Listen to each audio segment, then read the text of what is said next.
Negan is the man who bashed Glenn's skull in and ruled the apocalypse with a barbed wire bat on TV.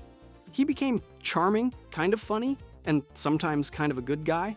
But how did this evil yet fascinating villain become one of the best characters in the entire series?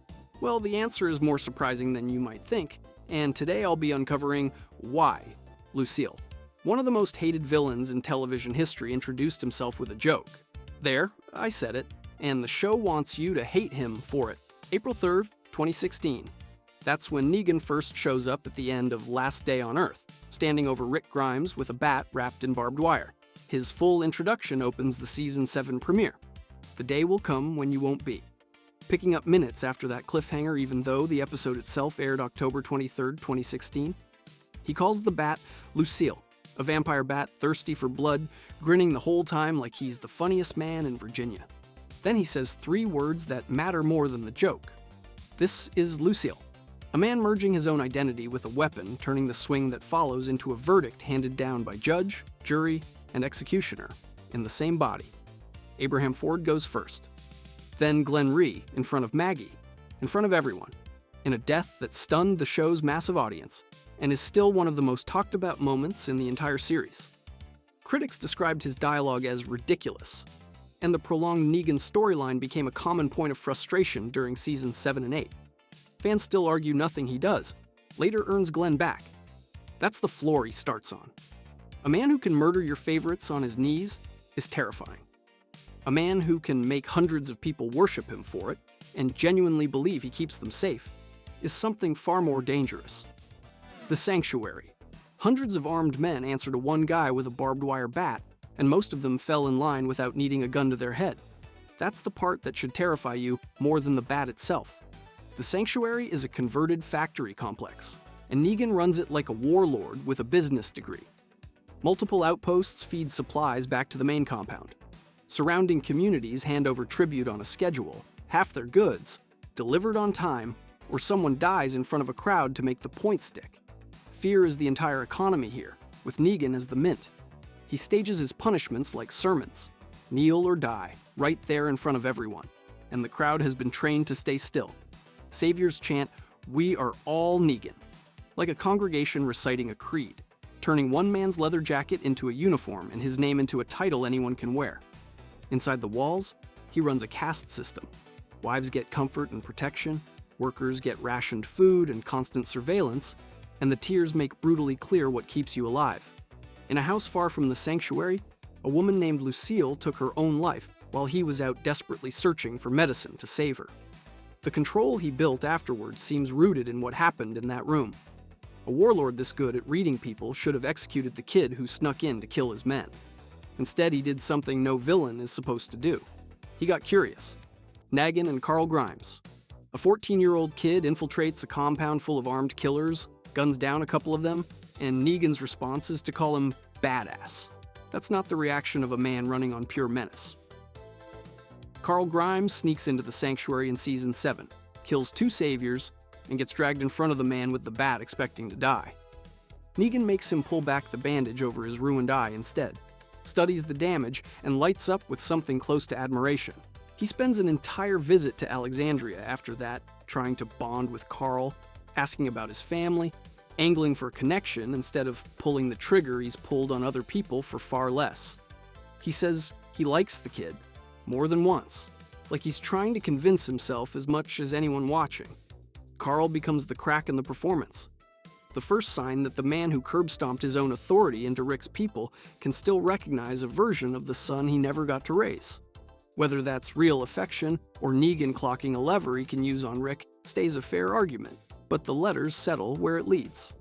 Carl dies in Season 8 and leaves behind words addressed to both his father and his captor, asking them to build something other than a world that keeps eating its children. A dying boy's letter asked for a world where the killing stops. Turning that plea into a battlefield reality would cost his father everything, and it would decide whether the man with the bat lived or died. All-out war. A shard of broken glass stops at a man's throat for one reason. A dead boy asked for it in a letter. Negan enters this war with every advantage that matters. Hundreds of saviors, outposts stretched across the region, and a reputation violent enough to keep 3 communities paying tribute without a fight. Alexandria, the hilltop, and the kingdom start this conflict scattered and scared, exactly the condition his subjugation kept them in. Then Rick Grimes does the one thing that could undo Negan. He unites them. The numbers stop mattering once the coalition switches tactics. Guerrilla raids pick off savior outposts one at a time. Alliances Negan counted on start cracking under pressure. His own lieutenants get picked off or turned, and the machine of fear he spent over a year assembling starts losing pieces faster than he can replace them. By the final battle, the tyrant with hundreds of soldiers is scrambling for a gamble that Eugene has already sabotaged. Rick gets the blade to his throat. A season earlier, this ends in blood, the exact ending Negan taught his survivors to expect. Carl asked for something else before he died, and Rick, shaking, cuts the moment short instead of finishing it. Negan's face, in that instant, says everything. Confusion first, then something closer to fear than anything Lucille ever swung at a skull.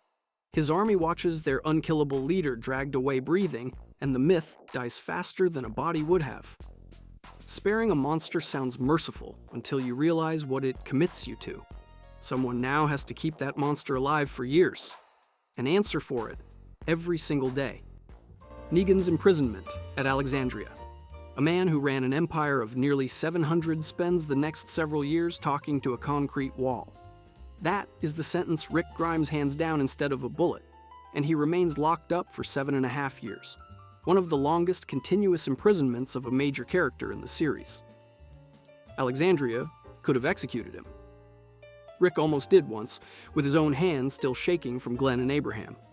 Instead, Negan gets locked away, and both Rick and later Michonne Hawthorne seem to treat that cell as a symbol that the new world runs on something better than a bat to the skull. Negan spends the early stretch running his old playbook. He needles the guards. He performs charm through the bars as if testing which words still work on people who once watched him command a crowd. Slowly, the performance runs out of material. Alone with nothing but time, he starts talking less like a warlord and more like a widower who buried Lucille years earlier and never actually stopped grieving her, just found louder ways to drown it out.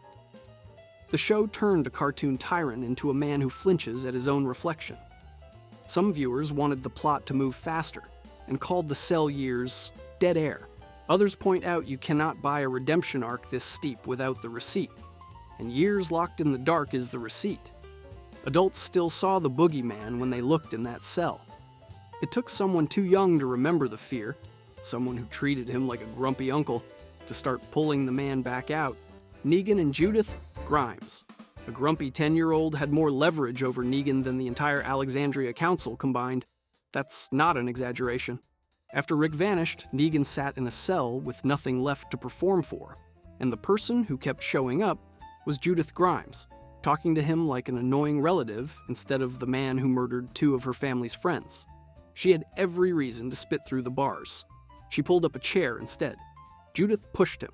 She asked him why he was still choosing misery when he had a chance to do something useful, and she asked it flatly, the way kids ask questions adults have spent years avoiding. Carol trusted him enough to cut a secret deal and let him out when Alexandria needed a fighter, betting that the man who built his whole identity on control could actually protect something instead of ruling it, and Judith caught him mid-escape and chose not to stop him. That's Carl's belief showing up again. People are still the thing worth saving, even the worst of them. Negan started giving her the version of himself few others ever saw. Real advice, actual worry when she was in danger, the kind of soft honesty a widower who lost his wife to a disease he couldn't fight would have buried under a leather jacket and a smirk for anyone his own age. Not everyone found it redemptive. Plenty of viewers still point out that a kid liking you doesn't erase a body count, and they're not wrong to keep score. Belief from a child can start a change. It takes a battle-hardened survivor who suffered under his rule to bet lives on it, cutting a secret deal that trusts a mass murderer with the fate of everyone she loves. Carol Pelletier frees Negan. Carol Pelletier walks up to the cell holding the man who murdered her friends and opens the door herself. She does it alone, at night, with a decision she made in her own head and told to nobody. Carol buried her daughter, her partner, and half the people she ever let herself love before Negan ever swung a bat, which made her choice to free him shocking. In story terms, that history is why her signature carries weight. She has spent years watching him rot in that cell, learning what this world actually costs, and she decides his particular cruelty is worth more pointed at somebody else. The arrangement is a private handshake, sealed before the group ever finds out. Carol tells him what she needs and what she is willing to overlook to get it. She wants Alexandria's worst enemy handled, and she has run out of people who can do it clean. Negan can. That is the trade. Her silence for his violence, aimed at a target she picks. Judith already saw something worth saving in him. Where Judith saw something worth saving, Carol goes further, betting lives on it and turning a child's instinct into what looks like a grown woman's calculated risk. The same faith now, with teeth. A deal on paper proves nothing. To earn that gamble, he has to walk into the enemy's camp, get close to the one person whose brutality can match even his, and pick the exact right moment to end her. Negan kills Alpha. Negan gets close enough to Alpha to kiss her, then takes her head off. The same brutal finality he once visited on Glenn and Abraham, but now with a blade instead of a bat. Carol never orders the infiltration outright. She sets the trap and lets Negan volunteer to walk into it, as if most people in Alexandria already know what he's capable of and few want to say it out loud. He spends weeks inside the Whisperers, eating raw meat, wearing skin, playing at being Alpha's second. He flirts with her. He studies her. The strange almost romance is the whole con, and gutting her may feel like gutting someone he let get close. Perhaps the exact wound he's been avoiding since Lucille. The beheading is a callback with teeth. Same barbed brutality that once turned two survivors into a warning message, now aimed at the woman who turned an entire road into one. Alpha's pike line marked her border with 10 heads on spikes, and every future victim of that same tactic stops existing the second Negan's blade lands. Angela Kang has said the Alpha and Negan dynamic was one of the show's most important relationships to get right, because his choice to betray her only works if the closeness was real first. The pattern by now is impossible to miss. Cruelty deployed for people instead of against them is still cruelty, just aimed the other direction, the strongest version yet of the same trick the show keeps pulling on you. A single kill can be a fluke or a favor. Staying in the fight, taking orders, and bleeding for the people who hate you across an entire war is how a moment becomes a pattern. The Whisperer War Redemption. One man beats a corpse army general in single combat and still can't earn a clean night's sleep. That's the trade Negan keeps making, over and over, across an entire war. Alpha's death didn't end the fighting. It kicked off a full-scale conflict between the allied communities and the Whisperer Horde, and Negan spends the war in the thick of it, battle after battle. He takes orders from commanders he used to threaten, and he follows them, straight down the chain, in muddy trenches and covert missions where one wrong move gets people killed. That's the real test. A single good act can be an accident. A pattern under fire is a character. The jokes are still there. He still cracks a line at the worst possible moment, still sounds like the same guy who once bragged about a bat. But listen closer and the jokes carry weight now, delivered by someone who names his own past out loud and admits people are owed their hatred of him. That's a man who watched himself become a monster once already. And he's not asking anyone to forget it. Fans started calling him a favorite in these seasons, and critics started ranking him among the show's best-built characters, the kind of praise built entirely on repetition, not a single dramatic save. Somewhere under all of it sits a widower still trying to prove he can protect people instead of burying them. Here is what all that combat still cannot explain. Where did the bat, the swagger, and the whole persona actually come from? And why does one woman's name sit at the bottom of everything he built? Here's Negan. He named a barbed wire bat after his dying wife. And for years, that fact sat there unexplained, waiting to break your heart on a delay. The gym teacher part almost feels like a joke. Negan Smith, whistle around his neck, cracking jokes at teenagers, married to a woman named Lucille who loved him enough to marry him twice, once in the ceremony and once every time she forgave him.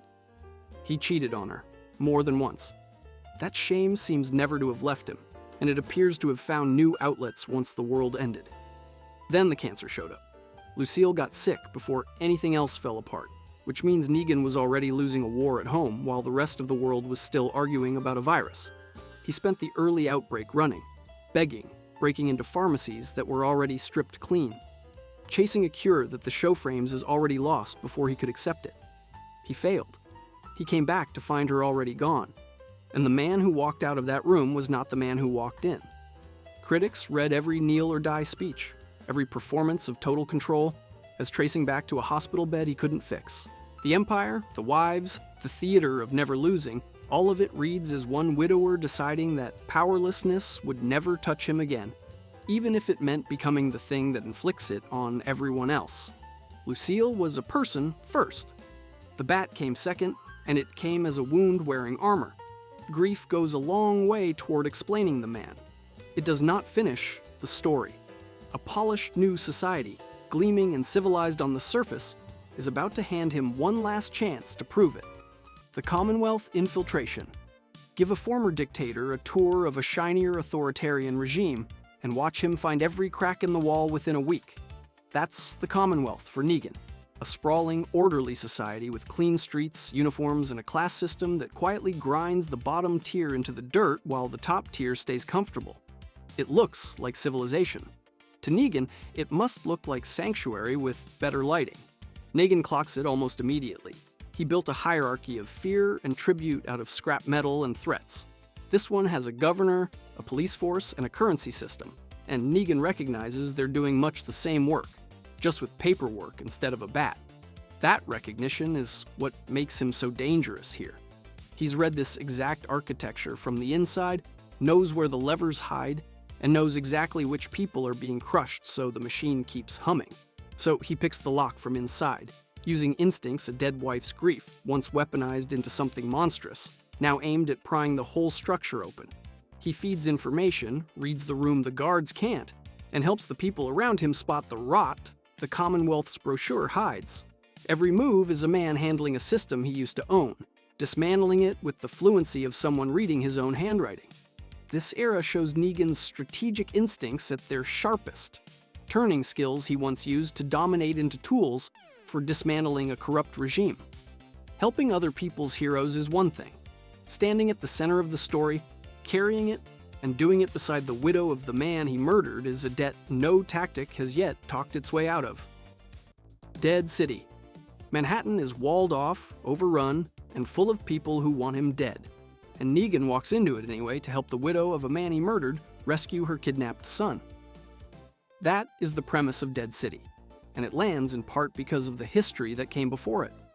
The barbed wire debut, the kneeling survivors, the sanctuary, Carl's letter, the cell Rick kept him in, Judith learning his name, Carol's gamble, the war against Alpha, the backstory nobody asked for. The Commonwealth, they were rungs, and this is the top of the ladder. Maggie Rhee spends the series relying on the man who ended her husband. Again and again, the plans they run through the ruins carry that history, and the show lets it sit there instead of resolving it with a speech. His charisma helps get them through checkpoints. His tactical mind is one reason they make it through. The exact instincts that made him a killer in Alexandria are the instincts keeping Glenn's widow alive in Manhattan. And many viewers who once wanted him dead now find themselves hoping Maggie lets him live. Fans have called him one of the best characters in the franchise's history for this exact reason. A villain who earned a starring role by walking the entire distance back. And the name on the bat was his wife's first. Lucille died of cancer while he stood there powerless, and the weapon he built afterward has been read as a way to never feel that helpless again. The bat swung for years. The grief was underneath it the whole time. If you enjoyed this video and want to see more, click the video on the screen now.